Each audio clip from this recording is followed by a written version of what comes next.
नमस्कार दोस्तों, आपका एक बार फिर से मेरे YouTube channel RV stenography classes में स्वागत है। दोस्तों, मैं आज का क्लास शुरू करने से पहले आपको कुछ स्टेनोग्राफी के बारे में कुछ महत्वपूर्ण बातें बताना चाहता हूँ। कुछ हमारे दोस्तों के मन में शंका होती है और उनको पता नहीं होता है कि स्टेनोग्राफी होता क्या है, इसका कहाँ प्रयोग होता है, यूज कहाँ होता है, कौन से डिपार्टमेंट में स्टेनोग्राफी का पोस्ट निकलता है। तो हम आपको बताना चाहेंगे कि सबसे पहले स्टेनोग्राफी के बारे में बताना चाहेंगे कि स्टेनोग्राफी का मतलब क्या होता है। स्टेनोग्राफी का मतलब होता है संकेत लिपि कि मतलब जैसे हम लोग हिंदी में लिखते हैं कोई चीज़ तो पूरा पूरा लिखते हैं, तो स्टेनोग्राफी का मतलब हुआ संकेत लिपि में उसी हिंदी को हम संकेत के रूप में लिखना सीखते हैं। इसका फ़ायदा क्या होता है? इसका फ़ायदा ये होता है जैसे हमें हिंदी में कुछ चीज़ लिखना है, जैसे हम लिख दिए काम, तो काम लिखने में टाइम थोड़ा लगता है, लेकिन अगर स्टेनोग्राफी में लिखेंगे तो हम कम समय में इसको सांकेतिक भाषा के रूप में लिखते हैं तो कम समय लगता है। तो इसका उपयोग कहाँ होता है? जैसे डिपार्टमेंट में, हर डिपार्टमेंट में बड़े बड़े अधिकारी लोग होते हैं तो उनके साथ स्टेनो का काम होता है, क्योंकि कम समय में लिखने का जो नॉलेज होता है वो स्टेनोग्राफर के पास होता है, क्योंकि वो स्टेनो सीखा रहता है कि हमें कम समय में कैसे कम समय में हम किस चीज़ को, किसी भी चीज़ को कैसे लिख सकते हैं। तो आपको पता होना चाहिए कि बड़े बड़े अधिकारियों के पास जो है उतना समय नहीं रहता है कि आपको पूरा हिंदी में लिखाए या इंग्लिश में लिखाए। तो वो क्या करता है, आपको डिक्टेशन दे देता है और आप उसको क्या करते हैं, स्टेनोग्राफी में, स्टेनो में लिख लेते हैं सांकेतिक भाषा में, फिर उसको आकर के आप जो है ट्रांसलेट कर लेते हैं। तो मतलब ये हुआ कि कम समय में लिखने वाली चीज़ होती है।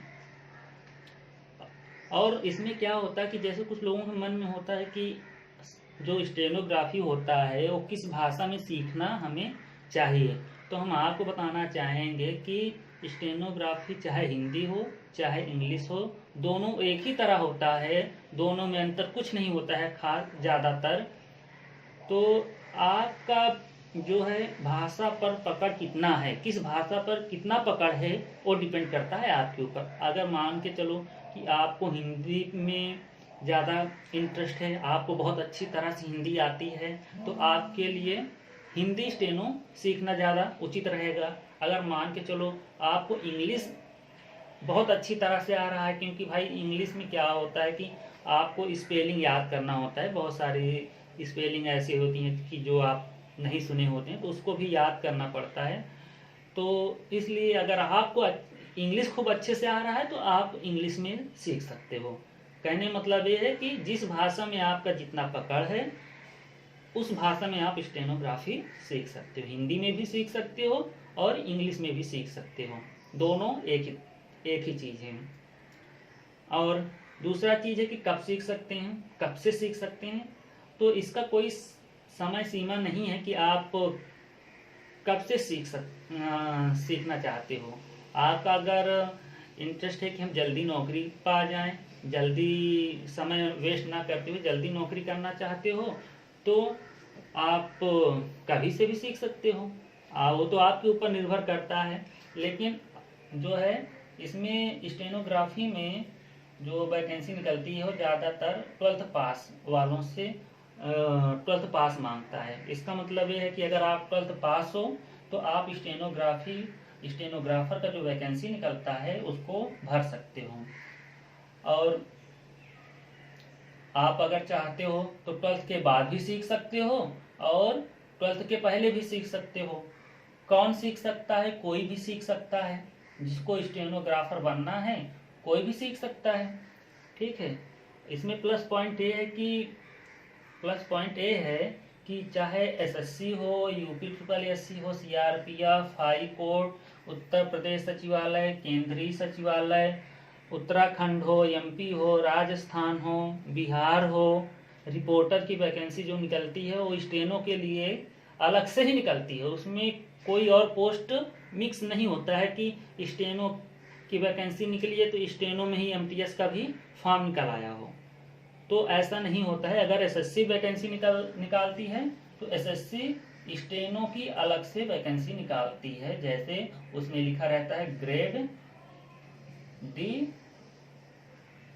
एंड ग्रेड डी करके, ग्रेड सी और ग्रेड डी करके निकालता है। ठीक है। तो यूपी ट्रिपल एससी में भी स्टेनोग्राफर की अलग से वैकेंसी निकलती है। और अच्छी बात यह है कि स्टेनो अगर आप सीखे हो तो अच्छी अच्छी जगह पर पहुंच सकते हो। उत्तर प्रदेश सचिवालय हुआ, केंद्रीय सचिवालय हुआ, तो ऐसे ऐसे जगहों पर आप पहुंच सकते हो।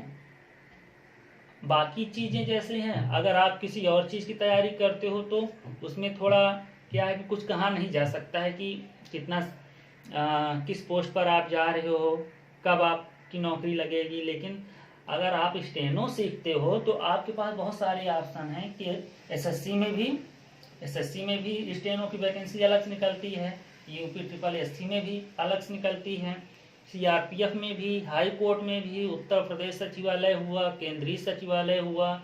तो ये सब चीज़ें क्या होती हैं, अलग से ही वैकेंसी निकालती हैं स्टेनो के लिए। तो मतलब यहाँ पर ज़्यादा नौकरी पाने का चांस जो होता है वो ज़्यादा होता है।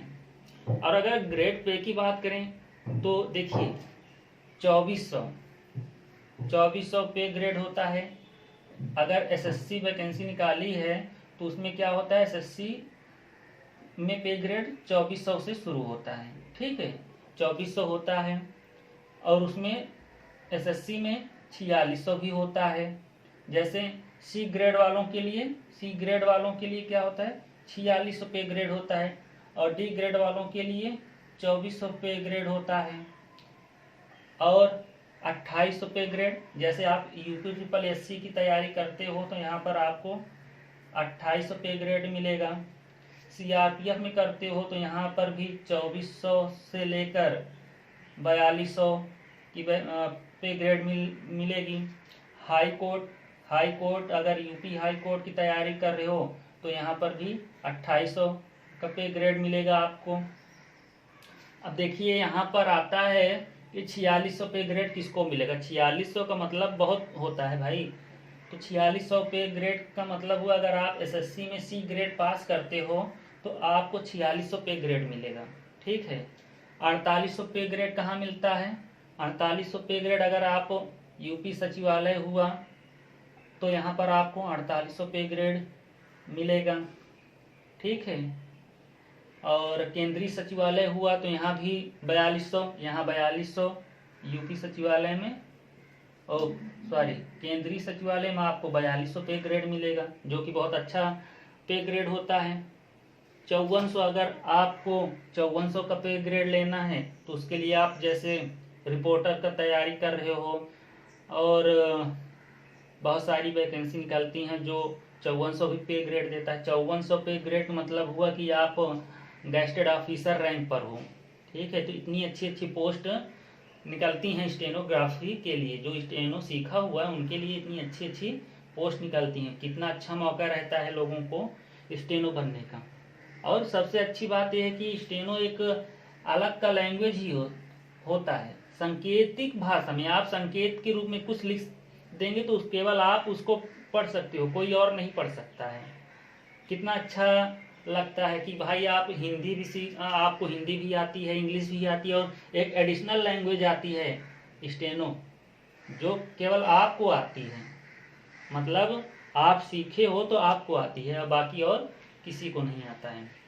देखिए कुछ लोग क्या होता है कि बहुत, चाहे यूट्यूब हो या फिर कहीं कहीं पर, इतनी गलत भ्रांति मतलब गलत बातें फैला देते हैं लोगों के मन में, जो बच्चे सीखना चाहते हैं।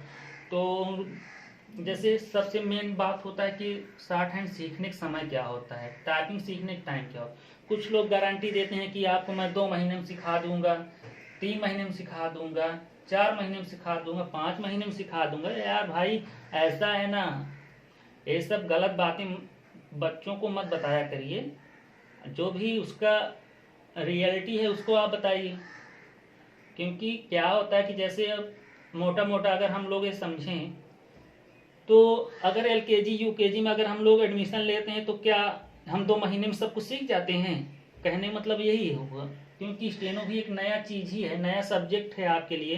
तो आप भी इसको जब सीखना शुरू करोगे तो स्टार्टिंग से ही शुरू करोगे। जैसे हम लोग काखा गाघा छोटा बड़ा है सीखे हैं, उसी तरह हमको इसमें स्टेनोग्राफी में भी छोटा बड़ा काखा गाघा सब सीखना पड़ेगा, फिर मिलाना सीखना पड़ेगा, तभी तो हम किसी भी शब्द को अपने सांकेतिक भाषा में लिख पाएंगे ना। तो कहने मतलब वही है कि कितना गलत गलत भ्रांतियां पैदा कर देते हैं लोगों के मन में। कहेंगे हम 2 महीने में सिखा देंगे, 3 महीने में। देखिए इन सब बातों में ना पड़िए। जो सीधी बात ये है कि ये शॉर्ट हैंड सीखने का जो समय है, कम से कम हमें लगता है कि 6 महीना लग जाएगा।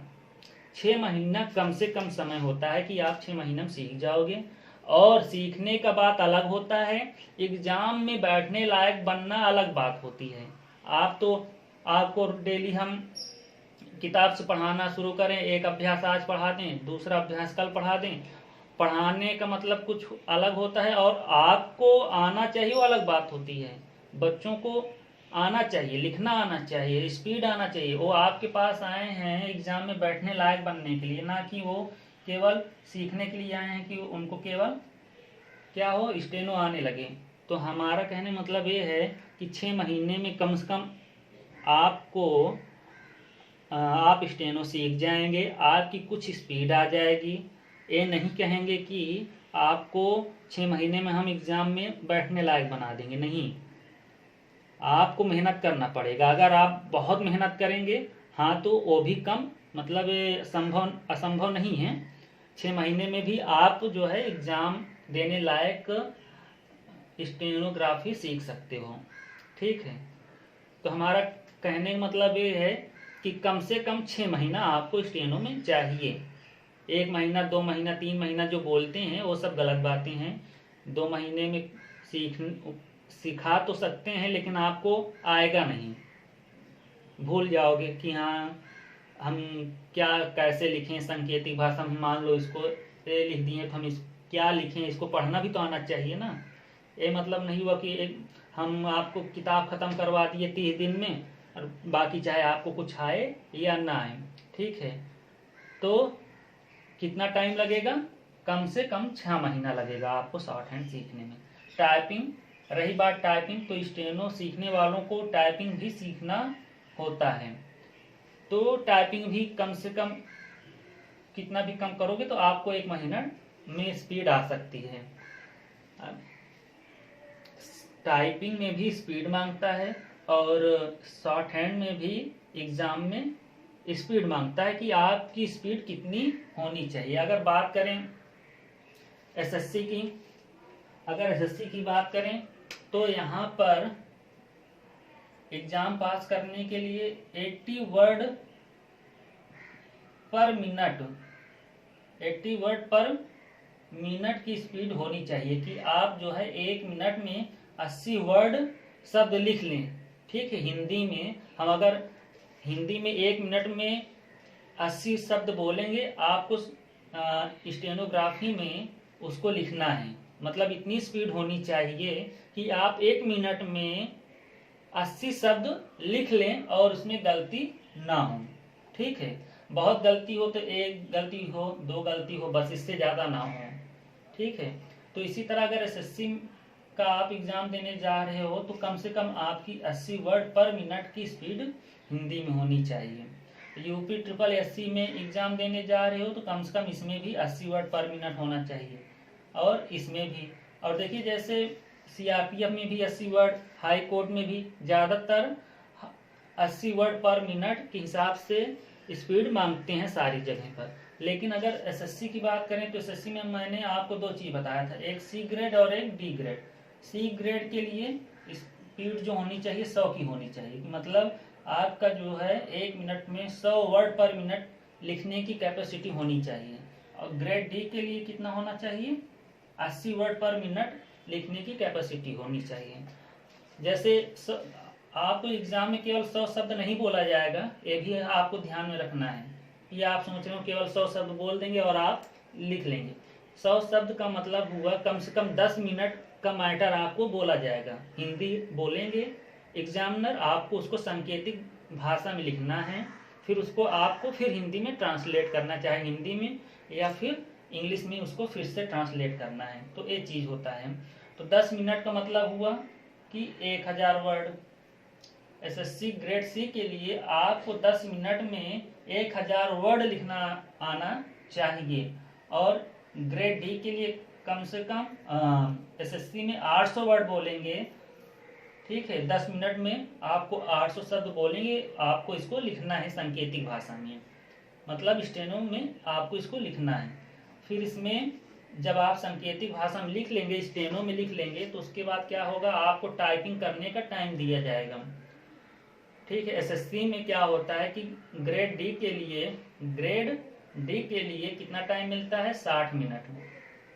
60 मिनट आपको टाइपिंग के लिए टाइम मिलेगा कि ये जो 800 शब्द आप लिखे हो स्टेनो में, इसको अब आपको क्या करना है, हिंदी में ट्रांसलेट करना है, हिंदी या फिर इंग्लिश में टाइपिंग करना है फिर से। ठीक है, तो इसके लिए आपको 60 मिनट का टाइम मिलता है। 60 मिनट मतलब 1 घंटे का टाइम मिलता है। उसी तरह यहाँ पर यूपी में भी वही हाल है, सीआरपीएफ में है, हाई कोर्ट में भी है, आपको 800 वर्ड सब बोलेंगे, लिखना पड़ेगा।